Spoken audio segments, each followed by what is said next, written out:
Sveiki!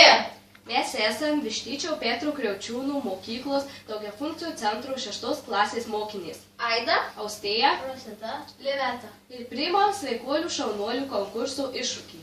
Šiandien gaminsime sausainius iš riešutų, sėklų ir džiovintų vaisių. Dar jie kitaip vadinami florentinais. Taigi pradėkime. Taigi mums reikės 2 mandarinų žievelių, sulčių ir 200 gramų smulkintų migdolų. Dar reikės 200 gramų sezamų ir 200 gramų saulėgrąžų sėklų. 100 gramų lydyto sviesto, 200 gramų cukraus ir 2 kiaušinių. Dar įdėsime 50 gramų miltų ir 100 gramų džiovintų abrikosų. Pirmiausia, superiame smulkintus migdolus. Tuomet sezamų ir saulėgrąžų sėklas. Įpilkime miltų ir cukraus. Ir dar džiovintų abrikosų.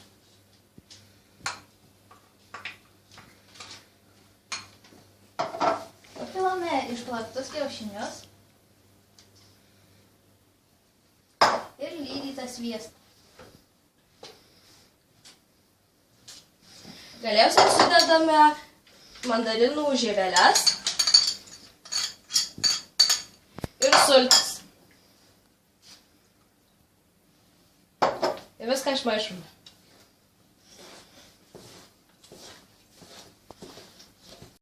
Viską labai gerai išmaišome.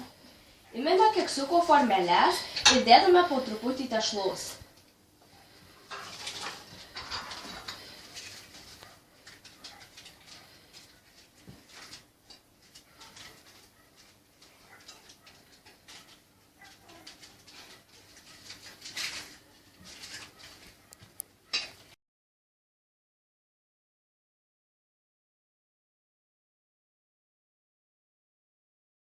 Mūsų sausainiai jau iškepiai, taigi išimame juos iš orkaitės.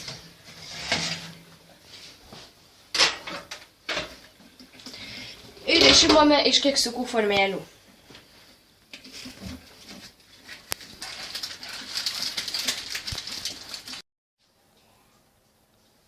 Mūsų sausainiai jau ant stalo. Ir mes metame jums iššūkį.